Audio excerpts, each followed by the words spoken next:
Hello everyone, this is the 5th episode of Revelation Fellowship. I'm here with my wife Diane Paul, Reverend Diane Paul, and Millie and Rodney tonight. And who am I? Reverend Dr. Roger Paul. My husband. Quite a week. Okay, let's get started here. Let's say a little prayer and we'll get started. Dear, would you like to say a little prayer? Dearest Heavenly Father and Mother God, we thank you so much for this opportunity to gather together tonight to study your word. Help us to be calm and relaxed and receptive to the information. Help us to assimilate it and to grow as a result of it and to pass it on to others where we see fit. We thank you for this day and thank you for being with our loved ones and caring for each of us, and help us for those who need your help, especially in the health areas. Be with them. It is in your name, Jesus Christ, Michael, we pray. Amen. Amen. All right, this is paper 60, Urantia during the early land life era. It starts on page 685, or that's 60, 01 in the new book. Oh, that won't work.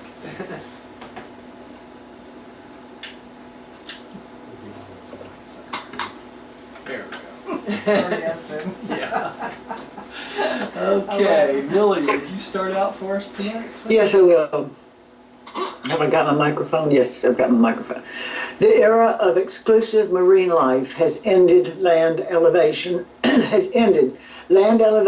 cooling crust and cooling oceans, sea restriction and consequent deepening, together with a great increase of land in northern latitudes, all constitute greatly to the change of the world's climate in all regions far removed from the equatorial zone.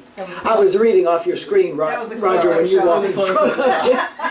Normally I read from my book, but I could see that so well. I was adjusting my camera up there. I could see I wasn't quite on it. So, okay. I'm not quite on the other one. Let me move over a little bit here. There you go.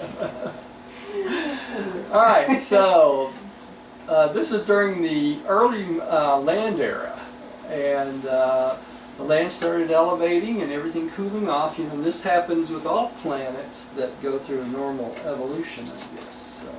So obviously, a big landmass that is in the northern part of Earth, away from the equator. Right, right. Most of it is up on the north. That's right, most of it at this point, yeah. Use my granddaughter's little cookie thing here. It's a nice table, sturdy. Would that be the area the area that we know as Russia and Asia and Siberia. New England, France and That's right. Yep. Siberia. Yep, Siberia mostly. Siberia? Yeah. All right, Rodney, would you take the next one, please? The closing epochs of the preceding era were indeed the age of frogs. But these ancestors of the land vertebrates were no longer dominant, having survived in greatly reduced numbers. Very few types outlived the rigorous trials of the preceding period of biological tribulation. Even the spore-bearing plants were nearly extinct. So lots and lots of things came and went, didn't they? Even those giant ferns. Yep. And the giant ferns. Oh, and you know, speaking of giant ferns, I went to the botanical garden for the first time. Oh, isn't that wonderful? Oh, yeah, this last Saturday, and the ferns in there, in one room, they must be 30 feet high. Yeah. They're gigantic. I don't doubt it. Ready to go? 1. The early Reptilian Age. The erosion deposits of this period were mostly conglomerates, shale and sandstone. Have you read this too? Probably because we've read it so many times. Okay. The gypsum and red layers throughout these sedimentations over both America and Europe indicate that the climate of these continents was arid. These arid districts were subjected to great erosion from the violent and periodic cloudbursts on the surrounding highlands. That rain helps bring things along, right? All right. Few fossils are to be found in these layers. but numerous sandstone footprints of the land reptiles may be observed. In many regions, the 1,000 feet of red sandstone deposit of this period contains no fossils. The life and land animals was continuously only in certain parts of Africa. So the rest of the land was barren? Was barren, that's right. No. Billy, would you take the next one? These deposits vary in thickness from 3,000 to 10,000 feet, even being 18,000 on the Pacific coast. Lava was later forced in between many of these layers. The Palisades of the Hudson River were formed by the extrusion of bauxite lava between these Triassic strata.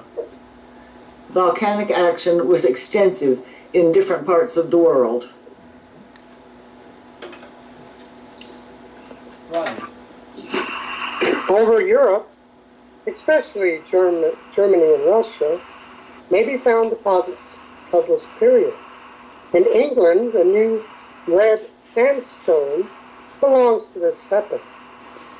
Limestone was laid down in the southern Alps as the result of a sea invasion and may now be seen as the peculiar dolomite limestone walls, peaks, and pillars of those regions. This layer is to be found all over Africa and Australia. The Carrara marble comes from such modified limestone. Nothing of this period will be found in the southern regions of South America, as that part of the continent remained down and hence presents only a water or marine deposit continuous with the preceding and succeeding epoch.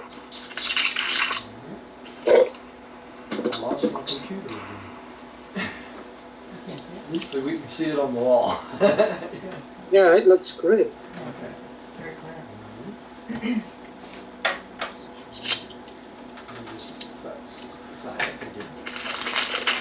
150 million years ago, the early land life periods of the world's history began.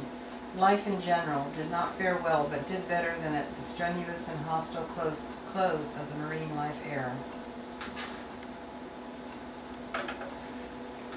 As this era opens, the eastern and central parts of North America and northern half of South America, most of Europe, and all of Asia are well above water.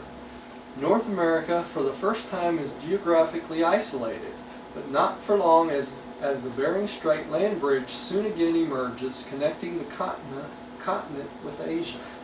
Boy, that Bering Strait just comes and goes, doesn't it, over time?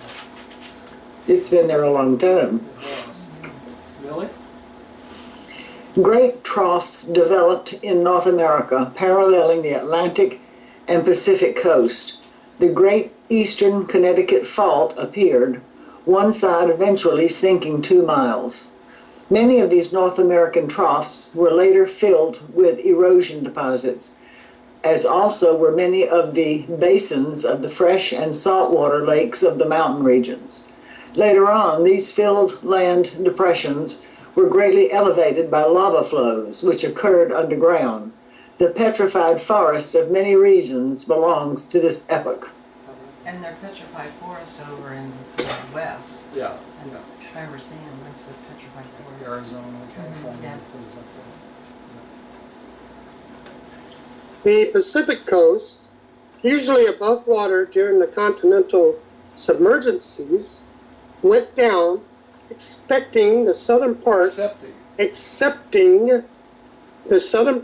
of California and a large island which then existed in what is now the Pacific Ocean. This ancient California Sea was rich in marine life and extended eastward to connect with the old sea basin of the Midwestern region. How about that? 140 million years ago, suddenly and with only the hint of the two pre-reptilian ancestors that developed in Africa during the preceding epoch, the reptiles appeared in full-fledged form.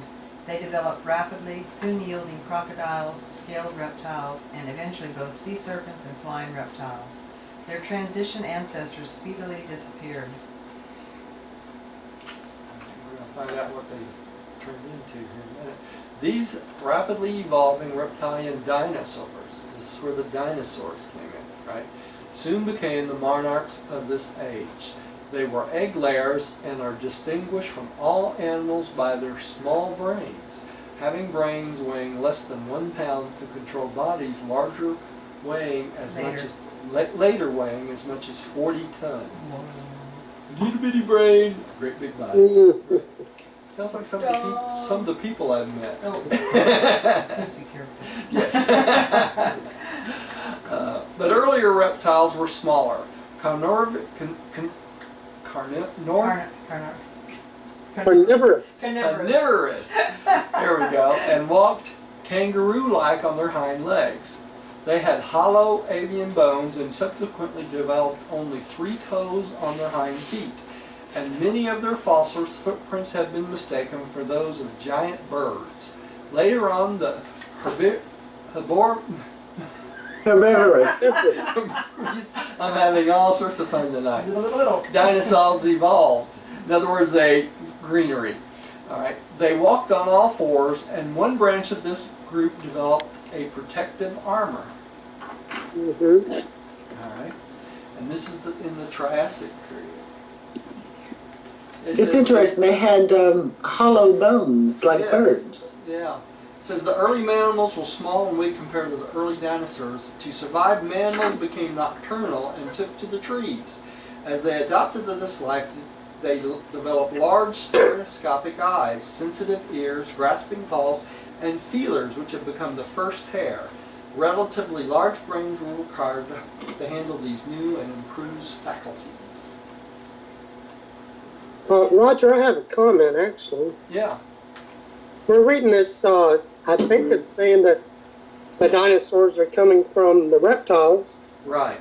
But I know that lately scientists have been saying that they think they came from birds instead. And I really did think in the timeline, Urantia timeline, that it stated the same thing. No, it said they were mistaken for birds because of the 3 toes on their hind legs. Yeah, I read that. Yeah. Okay. Yeah, so that's why they think they came from birds, but they actually did not. They came from... All righty. All right, and these were the ruling dinosaurs: the Triassic, Jurassic, and Cretaceous. Okay, and the Triassic 25 million years ago, 225, I'm sorry, 190 million years ago for the Jurassic, and 135 million years ago for the Cretaceous. And contrary to the movies, the Jurassic is not in a park, okay? Just to let y'all know. Thank you. Thank you so much for letting us know that. Clearing that up for you. That is so cute. Yeah. I like that. Roger? Yeah. Back to that slide Yeah. before that. Those, we're reading right here 140 million years ago. Yeah. Well, this does not jive with the book. Yeah, exactly. That's the whole point of this, right? Where did you get that? I said I'll do it. This is the general science, what's believed in general Oh, science. okay. And that's why where he's pulled these from. Okay. Not everything is exactly right on these. Okay. Right, okay. The group of reptiles, much like today's alligators, were called stem reptiles because they eventually branched into 2 groups: the dinosaurs, terrible lizards, and the mammals, animals that suckle their young. And that's true, right? The animal in front of the mural is Erythrosuchus, I think. A Triassic decadent socket-toothed animal that represents one branch of the stem reptile tree from which the dinosaurs developed. Pteropsids, these forms, were another group that gave rise to the first mammals about the same time. Okay, and this is a fossil. A frog. Yep. And this is, I don't read French, so I can't tell you exactly what this is. But it's a reptile, right? Prove it. And this is a reptile also. See little head and spine. Okay, and another one. Looks like a frog, doesn't it? With back clothes. And another one. This one had long legs. Oh, there's a handsome one. There's a handsome one. That's It's one like of a them. big frog. Yeah. We're gonna find out. I think it's in this paper tonight. There were once 6-foot pigs. Hey, That's a big. That's a lot of pork. This is from the Cretaceous era. So is this. This one you can see has wings. well, it's back looking. Okay. Here we go. Who's up? You, I think. Okay. Several million years later, the first mammals appeared. They were non-placenta and proved a speedy failure. None survived. This was an experimental effort to improve mammalian types, but it did not succeed on Urantia. What are they talking about here? That's what I'm going to ask. Life carriers. They Okay. tried this is an experimental planet, so they tried to develop non-placental mammals. You know what a placenta is? Yeah, but how could that be? Yeah, I well, didn't think they were allowed to tamper with anything after they had. no, this is in the original mix. Oh, The life carriers did this, right? And the life carriers are writing this. Yeah, and they're writing this. So this is an interesting side note. They were trying to create mammals that did not require a placenta. And the placenta is in between the young and the mother. The young gets everything filtered through the placenta, and that allows the young babies to grow. And apparently without that it didn't work out, and they became extinct. But I wonder how it was connected. It was a direct connection, maybe? Mm-hmm. Yeah, the placenta is connected to Mm-hmm. and if you have separation of this placenta from the uterus, then the baby aborts itself because it can't But get. what I mean is, so there was no placenta. The umbilical cord was, Had to be attached directly to the uterus then. yeah, Right. that's what I mean. Yeah. Interesting. Apparently that didn't work. This is not working well either. I'm just having all kinds of fun tonight. Okay. Here we go. I think I'm up, right? The marine life of this period was meager, but improved rapidly with the new invasion of the sea, which again produced extensive coastlines of shallow waters. Since there was more shallow water around Europe and Asia, the richest fossil beds are to be found in about these continents. Today, if you would study the life of this age, examine the Himalayan, Siberian, and Mediterranean regions, as well as India, the islands of the southern Pacific Basin, a prominent feature of the marine life was the presence of hosts of the beautiful, oh, I hate this word, Ammonites? Ammonites, whose fossil remains are found all over the world. Have you got an example of an ammonite? I think we do in the pictures later on. I can't swear to it, but I think we do. Okay, Millie. 130 million years ago, the seas had changed very little. Siberia and North America were connected by the Bering Strait land bridge. A rich and unique marine life appeared on the California Pacific coast, where over 1,000 species of ammonites developed from the higher types of cephalopods. The life changes of this period were indeed revolutionary, notwithstanding that they were traditional and gradual. This period extended over 25 million years and is known as the Triassic period. That was, you skip another, that was transitional and gradual, right? Okay. And this is the Triassic period. That's where you see that there. Okay. Later and 2, the later Reptilian Age.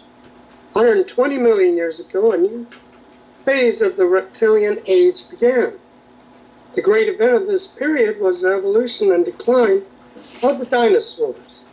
land animal life reached its greatest development in point of size and had virtually perished from the face of the earth by the end of this age. The dinosaurs evolved in all sizes from a species less than 2 feet long up to the huge non-carnivorous dinosaurs 75 feet long that have never since been equaled in bulk by any living creature. Thank goodness. And you know why they disappeared is there wasn't enough food for them. They're non-carnivorous. Carnivorous. Carnivorous. I'm having all sorts of word problems tonight. They don't eat meat, right? So since they didn't eat meat, they eat vegetation, and there's not enough vegetation to sustain them over time. So it really wasn't a meteorite? It really wasn't a meteorite that wiped out the dinosaurs. No, many of them starved to death. Okay. All right. Gil. You're Me? The largest of the dinosaurs originated in western North America. These monstrous reptiles are buried throughout the Rocky Mountain regions, along the whole of the Atlantic coast of North America, over Western Europe, South Africa, and India, but not in Australia. So there were no dinosaurs. There were no dinosaurs in Australia. Because no landmass was connected to them. No Yeah, land because it was separated, Yeah, right? separated by then, so the normal evolution of the planet did not allow animals to migrate to there, right?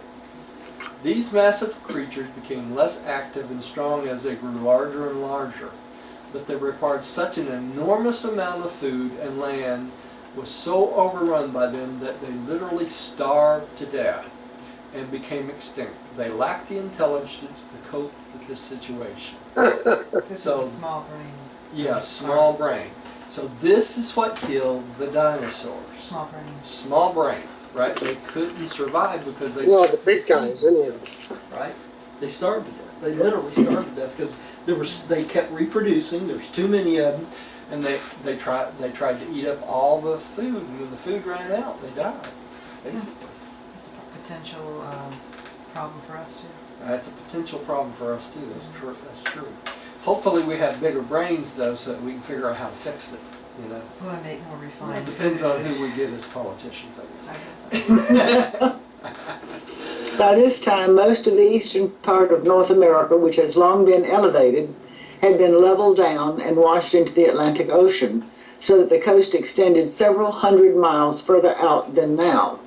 The western part of the continent was still up, but even these regions were later invaded by both the Northern Sea and the Pacific, which extended eastward to the Dakota Black Hill region. Can y'all imagine that? You know, Dakota's well inside the middle part of the Midwest. Yeah. So that's quite Makes a you wonder way. about the Rocky Mountains. Yeah. Rodney. This was a freshwater age characterized by many inland lakes, as is shown by the abundant freshwater fossils of the so-called Morrison beds of Colorado, Montana, and Wyoming. The thickness of these combined salt and freshwater deposits varies from 2,000 to 5,000 feet, but very little limestone is present in these layers. The same polar sea that extended so far down over North America likewise covered all of South America, except the soon appearing Andes Mountains. Most of China and Russia was inundated, but the water invasion was greatest in Europe. It was during this submergence that the beautiful lithographic stone of southern Germany was laid down. Those strata in which fossils such as the most delicate wings of olden insects are preserved as of but yesterday. The flora of this age was much like that of the preceding. Ferns persisted, while conifers and pines became more and more like the present-day varieties. Some coal was still being formed along the northern Mediterranean shores. Millie?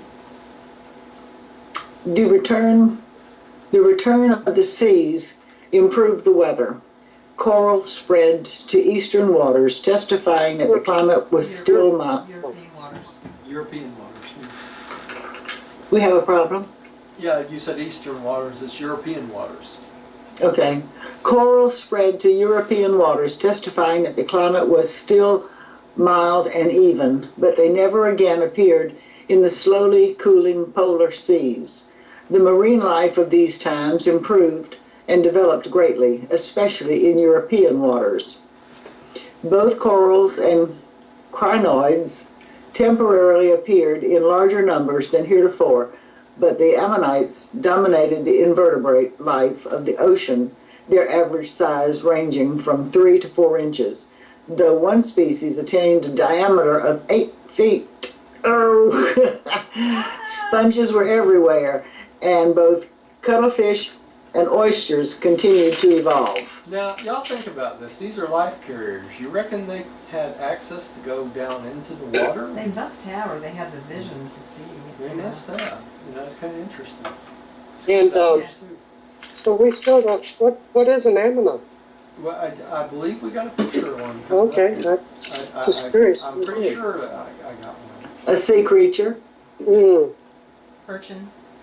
A lot of the conversation between Diane and Roger I don't hear. Diane's speaker isn't turned up very good.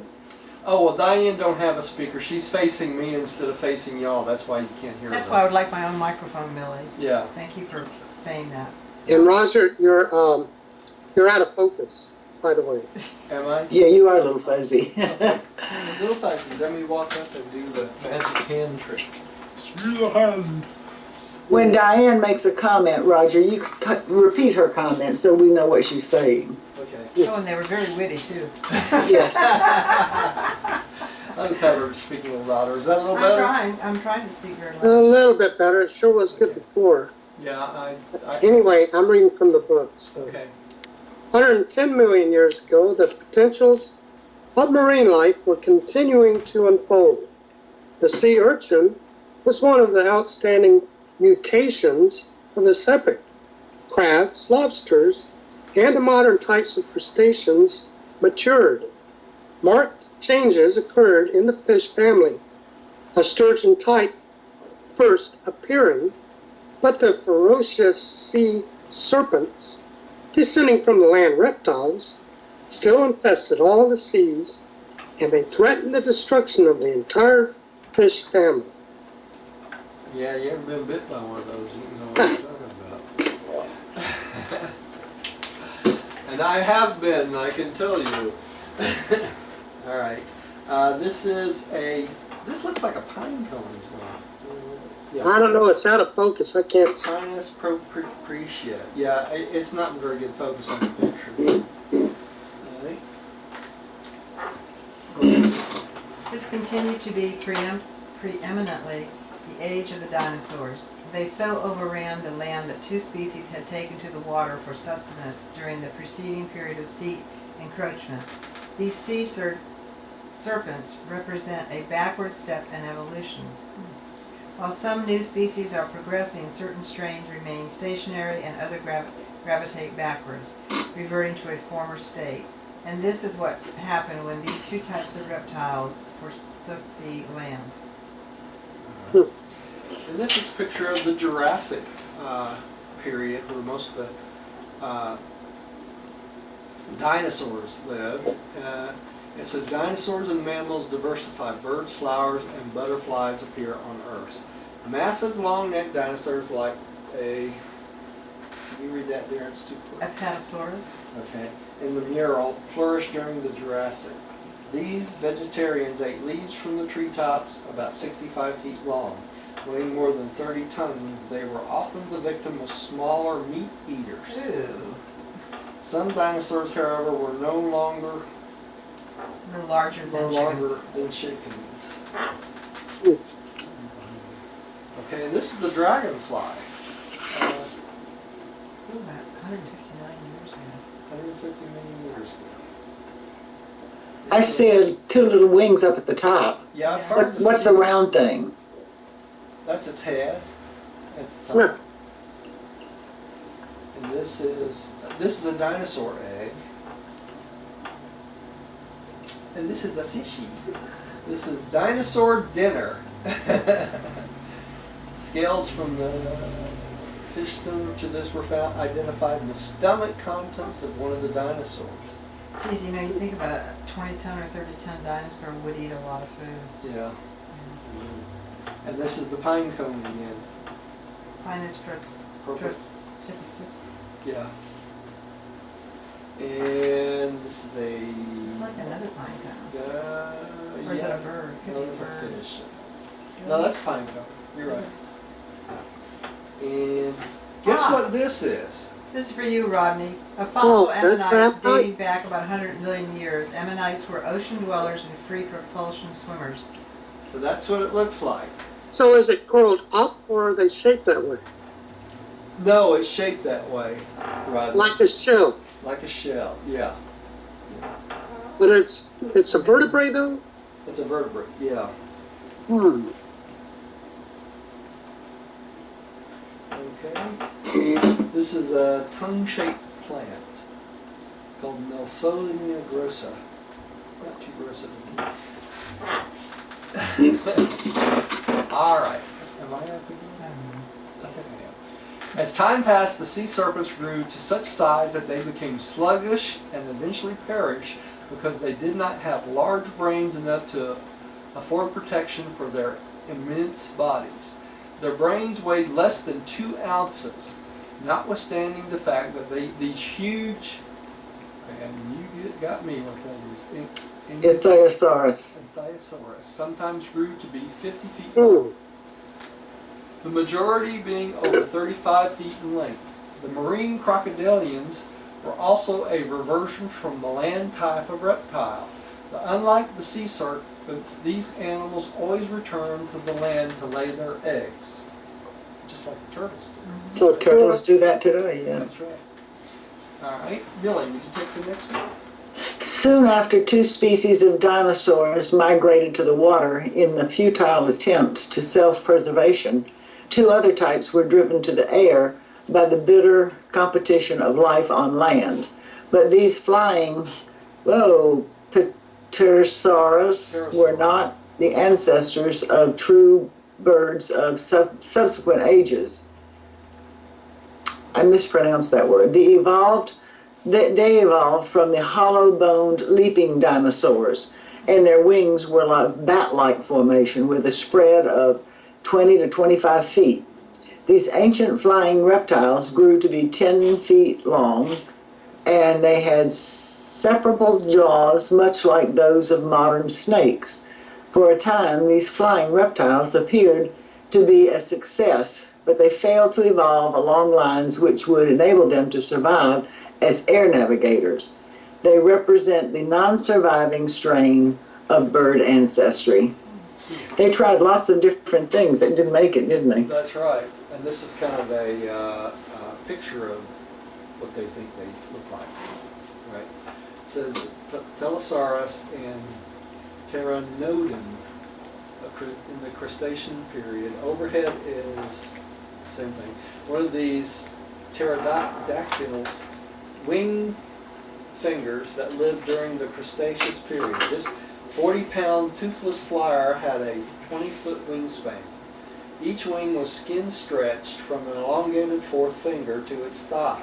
The agile Pteranodon soared over the oceans and scoops fish from the surface, much like many birds do today. Okay. One group of reptiles, the Pterosaurus, developed wings, membranes stretching from about the 4th finger to the animal's thigh. These flying reptiles appeared in the Triassic period and were widespread on Earth for about 130 million years. And you don't take that to the bank, because this is humans speculating, right? And that's basically a skeleton of one of these. And it says they took to the air over 200 million years ago. They successfully occupied the sky for millions of years, and that's not true either. Right? It said 130 million in the previous screen. Yeah, but that's men's Okay. estimate. Yeah. It's not from the book. Okay. Millie, I think you're up. No, I think it's me. Oh, is it It's you? Rodney. Sorry, Rodney. Turtles increased during this period, first appearing in North America. Their ancestors came over from Asia by way of the Northern Land Bridge. Wanna hear Must something be the Bering interesting, Strait.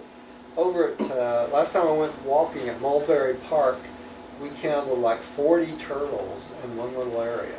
Hmm. It's kind of interesting. That many of them stayed in one area. 100 million years ago, the Reptilian Age was drawing to a close.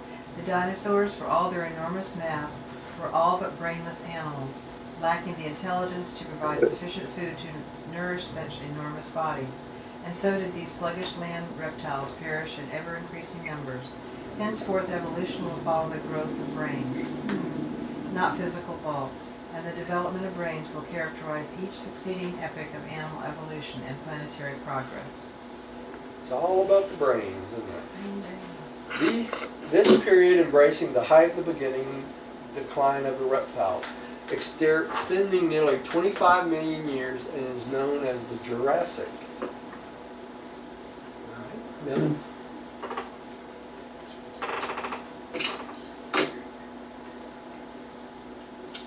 The Cretaceous stage, the flowering plant period, the age of birds. The Great Cretaceous period derives its name from the predominance of prolific chalk-making foraminifers in the seas. This period brings Urantia to near the end of the long reptilian dominance and witnesses the appearance of flowering plants and bird life on land. These are also the times of termination of the westward and southward drift of the continents, accompanied by tremendous crustal formations and concomitant widespread lava flows and great volcanic activity. So this is the Great Land Migration, basically. And it says flowering plants come in all shapes and sizes. Not all flowering plants have showy blossoms, grasses, palm trees, oak trees, and cactus. In fact, most of these plants in today's world are flowering plants. Flowering plants first appeared about 130 million years ago. By the end of the Cretaceous period, they had become the most abundant plants on Earth. Okay, and this is 100 million years old species model. Flowering plants are angiosperm, protect their unfertile seeds inside flowers. Angiosperms can grow and reproduce faster than other seeded plants. Rodney, I think you're up. Okay, near the close of the preceding geologic period, much of the continental land was up above water, although as yet there were no mountain peaks. But as the continental land drift continued, it met with the first great obstruction on the deep floor of the Pacific. This contention of geologic forces gave impetus to the formation of the whole vast north and south mountain range, extending from Alaska down through Mexico to Cape Horn. It's all along that California coast, right? Yeah. Eastern or the western coastline. Right. Well, I can't hear you, Roger. No, But so in other words, they were saying before how the sea inundated like North America all the way to North Dakota. Yeah. Well, obviously there was no Rocky Mountains in that period of time. No, but just off the Pacific coast, because of the faults there, it basically stopped everything, and that's what gave rise to the mountain ranges, right? Yep. All right.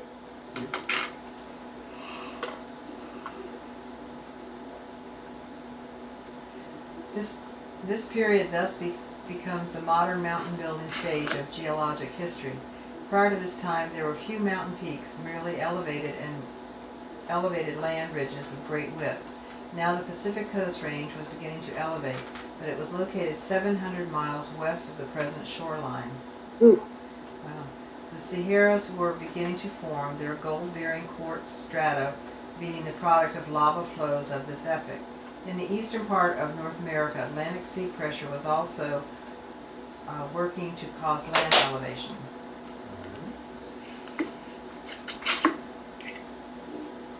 100 million years ago, the North American continent and a part of Europe were well above water. The warping of the American continents continued, resulting in the metamorphosing of the South. American Andes and the gradual elevation of the western plains of North America. Most of Mexico sank beneath the sea, and the southern Atlantic encroachment on the eastern coast of South America, eventually reaching this present shoreline. The Atlantic and Indian Oceans were then about as they are today.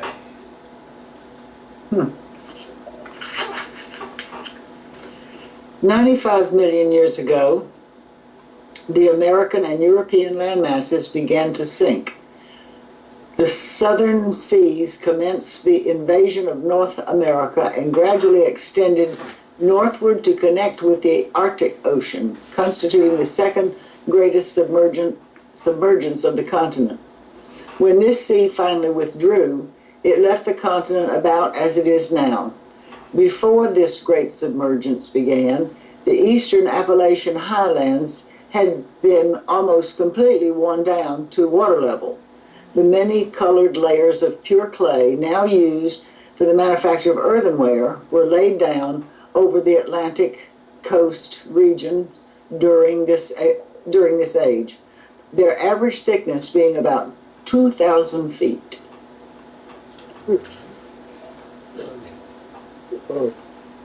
Great volcanic actions occurred south of the Alps and along the line of the present California Coast Range mountains. The greatest crustal deformations in millions upon millions of years took place in Mexico. Great changes also occurred in Europe, Russia, Japan, and southern South America. The climate became increasingly diversified. 90 million years ago, the angiosperms emerged from these early Cretaceous seas and soon overran the continents. These land plants suddenly appeared along with fig trees, magnolias, and tulip trees. Soon after this time, fig trees, breadfruit trees, and palms overspread Europe and the western plains of North America. No new land animals appeared. Go figure. Nothing to eat the fruit. That's right. The first flowering plants, angiosperms, appeared on Earth during the Jurassic, though they were still tentatively interesting. Butterflies appeared at about the same time.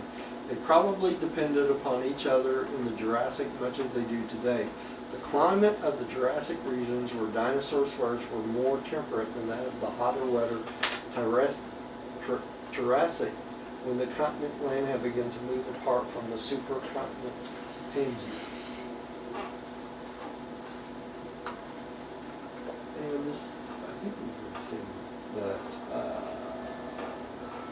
It says until 130 million years ago, there were no flowers. Earth's vegetation was made up of ferns, conifers, horsetails, ginkgos, cycads, and other seed plants. Plants had already made one big transition, the development of seeds. The next wave of change would be the evolution of flowering plants. Oh, Millie, why don't you take the next one since I read Okay. I'm not sure where we're starting. 90,000, 90 million? it? 85,000. 85 million. Where are we? 85 million years ago, the Bering Strait closed. 85 million. Yeah. 85 million years after Bering Strait closed, shutting off the cooling waters of northern seas.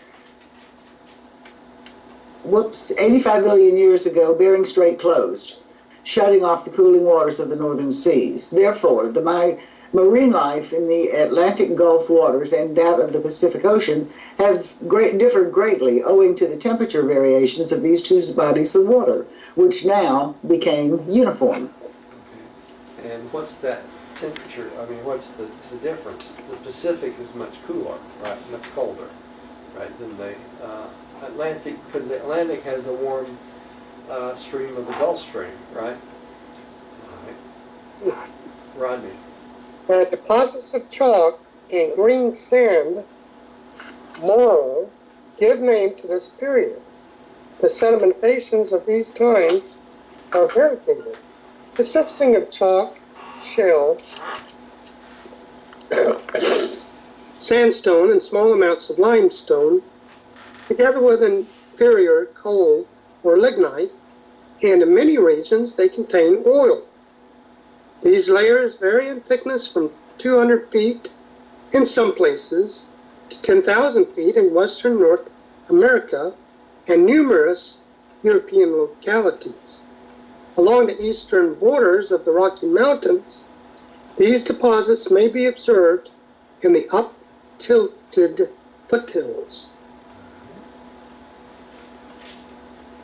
All over the world, these strata are permeated with chalk, and these layers of porous semi-rock pick up water at upturned outcrops and convey it downward to furnish the water supply of much of the Earth's present arid regions.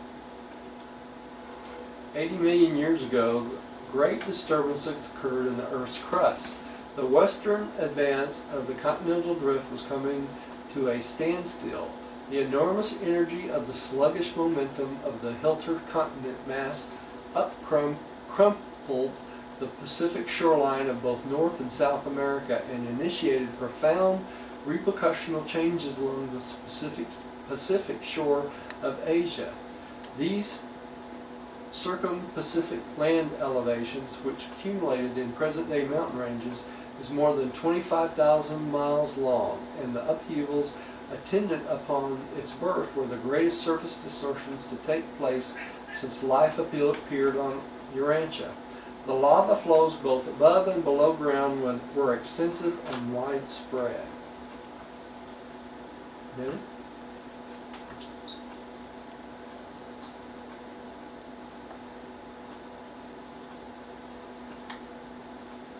You out there, Millie? I'm just reading away. 75 million years ago marks the end of the continental drift. From from Alaska to Cape Horn, the long Pacific coast mountain ranges were completed, but there were yet few peaks. I was going to ask if they moved Atlanta. So a few peaks yet, just a lot of high, rugged land, I guess. Rugged land, that's right. The back thrust of the halted continental drift continued the elevation of the western plains of North America, while in the east, the worn-down Appalachian Mountains of the Atlantic coast region were projected straight up with little or no tilting. 70 million years ago, the crustal distortions connected with the maximum elevation of the Rocky Mountain region took place. A large segment of rock was overthrust 15 miles at the surface in British Columbia. Here the Cambrian rocks are obliquely thrust out over the Cretaceous layers. On the eastern slope of the Rocky Mountains near the Canadian border, there was another spectacular overthrust. Here may be found the pre-life stone layers shoved out over the then recent Cretaceous deposits. This was the age of volcanic activity all over the world, giving rise to numerous small, isolated volcanic cones. Submarine volcanoes broke out in the submerged Himalayas region. Much of the rest of Asia, including Siberia, was also still underwater. 65 million years ago, there occurred one of the greatest lava flows of all time. The deposition layers of these and preceding lava flows are to be found all over the Americas, North and South Africa, Australia, and parts of Europe. The land animals were little changed, but because of greater continental emergence, especially in North America, they rapidly multiplied. North America was the great field of the land animal evolution of these times, most of Europe being underwater. The climate was still warm and uniform. The Arctic regions were enjoying weather much like that of the present climate in Central and Southern North America. How about that? You know, it's interesting to me when, watching the Science Channel, how they, with the sending up the probes and everything to the different planets, and the stages that those planets are in, we can't assume that that's the way they really are. No, they're just like our planet. Our planet, they're evolving. They're evolving, that's right. Different periods. And these periods last for millions of years. I know, yeah. So just because it's covered in ice today, in another million years, it might be a large ocean. Yeah, when we're in the light and life stage of Earth, it could be all very much different. That's right. It very well could be. All right. Great plant life evolution was taking place among the land plants of angiosperms dominated, and many present-day trees first appeared, including beech, birch, oak, walnut, sycamore, maple, and modern palms. Fruits, grasses, and cereals were abundant, and these seed-bearing grasses and trees were to the plant world what the ancestors of man were to be to the animal world. They were second in evolutionary importance only to the appearance of man himself. Suddenly, love that word, and without previous gradation, the great family of flowering plants mutated, and this new flora soon overspread the entire world. Thank goodness for that. Right. 2 million years ago, though the land reptiles were on decline, the dinosaurs continued as monarchs of the land, the lead now being taken by the more agile and active types of the smaller, leaping kangaroo varieties of the carnivorous dinosaurs. But sometime previously, there had appeared new types of the herbivorous dinosaurs, whose rapid increase was due to the appearance of the grass family of land plants. One of these new grass-eating dinosaurs was a true quadruped having 2 horns and a cape-like shoulder flange. The land type of turtle, 20 feet across, appeared, as did also the modern crocodile and true snakes of the modern type. Great changes were also occurring among the fishes and other forms of marine life. Can you imagine a 20-foot diameter turtle? No. Holy cow. There are some big ones in I know. in Hawaii. I've seen them, but maybe 6 feet across. But 20 feet across? A lot of turtle soup if you were Dinosaur. dinosaur, that's right. All right. Rodney. Excuse me. The wading and swimming free birds of earlier ages had not been a success in the area, nor had the flying dinosaurs. They were a short-lived species, soon becoming extinct. They, too, were subject to the dinosaur doom, destruction, because of having too little brain substance in comparison with body size. This second attempt to produce animals that could navigate the atmosphere failed, as did the abortive attempt to produce mammals during this and a preceding age. All right, so there were two previous attempts at creating mammals before we came along. I'm just curious, are they saying here that evolution was doing this, or were they no, it was in the mix, Rodney. It's in the original. So they weren't messing with it. No, they weren't messing with it. Once life's implanted, they're not allowed to mess with it. They can safeguard some strains and things like that to keep them from disappearing. Well, I mean, like it says here, this second attempt. Yeah, the second attempt. It's a biologic attempt? Yeah, it's a biological second attempt to start mammals. Because we know that eventually it's the mammal that turns into the human, right? And there's a lot of species that could have become human before we did. Okay? Right. Like, look at all the mammals that's in the ocean. You know, you got the porpoises, you got whales. You know, any of these mammals that would have developed a higher mind function of worship and wisdom, they would have been considered the humans of this planet. And that's what they're waiting on all Yeah. these millions of years. That's Is right. some type of animal that can worship. That's right. That's right. That's basically it. Well, still though, you know, when you think about it, the dinosaurs did exist a long time, longer than we have Yeah. so far. Yeah. I mean, who knows what we're going to do, whether we self-destruct or...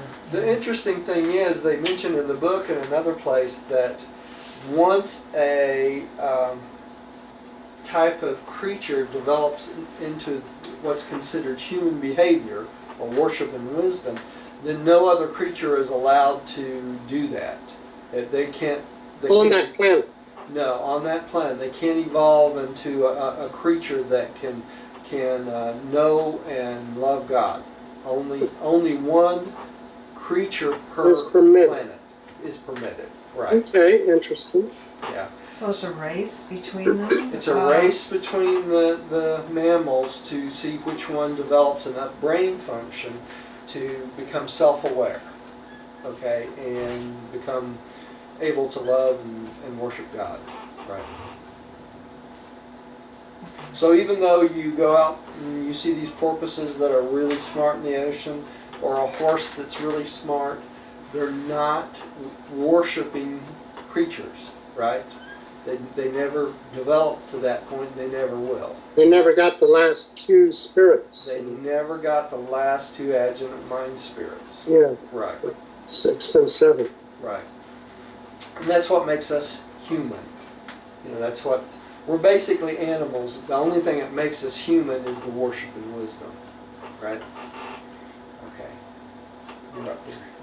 55 million years ago, the evolutionary march was marked by the sudden appearance of the first of the true birds, a small pigeon-like creature which was the ancestor of all bird life.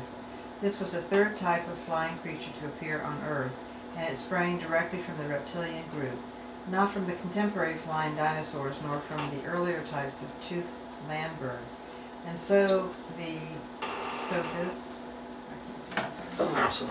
this becomes known as the Age of Birds, as well as a declining age of the reptiles. Okay. The end of the chalk period. The Great Cretaceous period was drawing to a close, and its determination marks the end of the Great Sea invasions of the continents. Particularly is this true in North America, where there has been just 24 great inundations. 24, oh God. Yeah, 24 great inundations, you know, where the oceans come in, right? And these can be compared with the extensive and lengthy marine invasions of this and previous ages. These alternate periods of land and sea dominance have occurred in million-year cycles. There has been an age-long rhythm associated with this rise and fall of the ocean floor and continental land levels, and these same rhythmical crustal movements will continue from this time on throughout the Earth's history, but with diminishing frequency and extent. Did y'all understand that? Yeah, exactly. The way the oceans are coming in now, it's natural. That's right. It's like this rhythm of the sea invading and the land going up and coming down and going up and coming down. And that's why I've said before that places like Florida and California will eventually sink under the ocean again. Right? Yeah. They'll go down and then they'll probably come back up again. Hopefully not Right. suddenly, but... Not suddenly. It'll be over millions of years. But this will continue to happen. So should you build a house on the edge of the ocean in California? Not probably a good idea, right? Well, I mean, if it lasted 1,000 years. If it lasted 1,000 years, you'd probably be fine. But long term, Okay. Millie, I think you're up. I have seen land that has submerged within the last 50 years off the coast of Louisiana. Naples, Italy. Oh, yeah, yeah, Yeah, a little place called Pozzuoli. yeah. You can put on scuba gear and go out in the water and look down and see it. Yeah, see the cities and stuff, yeah. Yeah. Me, okay. This period also, stop it you two, got my cats just fussing at each other. This period also witnesses the end of the continental drift and the building of the modern mountains of Urantia. But the pressure of the continental masses and the thwarted momentum of their age-long drift are not the exclusive influence in mountain building. The chief and underlying factor is determining the location of the mountain. In determining the location of the mountain range is the pre-existent lowland or trough, which has become filled up with comparatively lighter deposits of the land erosion and marine drifts of the preceding ages. These lighter areas of land are sometimes 15,000 to 20,000 feet thick. Therefore, when the crust is subjected to pressure from any cause, these lighter areas are the first to crumple up, fold, and rise upward to afford compensatory adjustment for the contending and conflicting forces and pressures at work in the Earth's crust or underneath the crust. Sometimes these upthrusts of land occur without folding, but in connection with the rise of the Rocky Mountains, great folding and tilting occurred, coupled with enormous overthrust of various layers, both underground and on the surface. And that's on the mountain. That's interesting. It is. Would you take the next one, Rodney? Stop it. Stop it. The oldest mountains of the world are located in Asia, Greenland, and Northern Europe. Among those of the older east-west systems, the mid-age mountains are in the Circum-Pacific group and in the second European and east-west system, which was born at about the same time. This gigantic uprising is almost 10,000 miles long, extending from Europe over into the West Indies land elevations. The youngest mountains are in the Rocky Mountain system, where, for ages, land elevations had occurred only to be successfully covered by the sea, though some of the higher lands remained as islands. Subsequent to the formation of the mid-age mountains, a real mountain highland was elevated, which was destined subsequently to be carved into the present Rocky Mountains by the combined ancestry of nature's elements. Artistry of nature. Artistry, thank you. Mm-hmm. And this is a fern.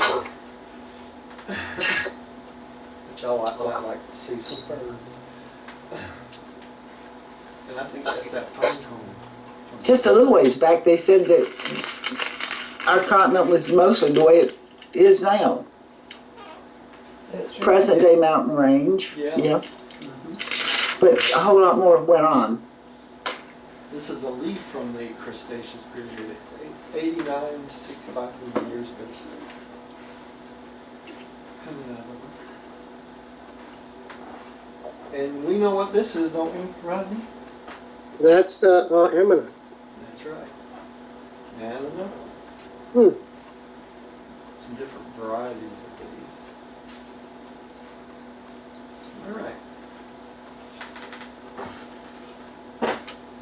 I think, Diane? Oh, excuse me, I'm sorry. The present North American Rocky Mountain region is not the original elevation of land. That elevation had been long since leveled by erosion and then re-elevated. The present front range of mountains is what is left of the remains of the original range, which was re-elevated. Pikes Peak, I've been there, and Long's Peak are outstanding examples of this mountain activity, extending over 2 or more generations of mountain lives. These two peaks held their heads above water during several of the preceding inundations. about that. Biologically as well as geographically, this was an event. Geologically. Geologically, sorry. was an eventful and active age on land and underwater. Sea urchins increased while corals and crinoids decreased. The Ammonites. Ammonites, preponderant influences during a previous age also rapidly declined.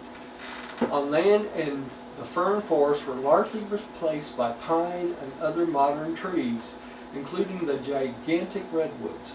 By the end of this period, while the placental mammal has not yet evolved, the biologic stage is fully set for the appearance in a subsequent age of the early ancestors of the future mammalian types. And thus ends a long era of world evolution, extending from the early appearance of land life down to the more recent times of the immediate ancestors of the human species and its collateral branches. This, the Cretaceous Age, covers 50 million years and brings to a close the pre-mammalian era of land life, which extends over a period of 100 million years and is known as Mesozoic. Presented by the Lafcaria of Nevadon, assigned to Centania, and now functioning on Urantia. Now y'all think about this before we close for the night. This life carrier, which is paper, is assigned to this planet. We're talking about millions and millions and millions of years for all this to take place. So he's been assigned to this planet all this time. Has he been alone? No, there's 12 of them on the planet. But were they all assigned during this period of time, the whole evolution? Yeah. Well, they had company. Once they get assigned here, they stay. They choose to All stay. 12 of them. Yeah. So, talk about vast knowledge. I wonder where they live. I mean, would they just live in the air? I mean, almost- spiritual I forms. know, they're probably more like Urantia type beings or spiritual Is beings. there ancient? Yeah. Kind of interesting, isn't it? All right, so that's it. And next time we get into 61, that's what I was working on this week. I kept thinking maybe I'd do today. The mammalian era on Urantia. That's when we emerge. This is kind of interesting. This is where it tells us where we come from. So stay tuned for next time. Let's have a little prayer and we'll close for the evening. Millie, would you like to close us in prayer tonight? I'll do that. Heavenly Father, we thank you for this time together again tonight. We ask that you help us assimilate this into our brains. Help us to appreciate this beautiful planet that you've created for us. We are grateful for that. We're grateful for your Son who oversaw all of this. We're grateful for our group here tonight. Help us to go away with some of this in our minds. Help us to share it with other people. We ask these things in the name of Christ Michael, Son of Nevadon. Amen. Amen. Oh, yeah. Thank you at home for joining us. Please come see us again. Oops.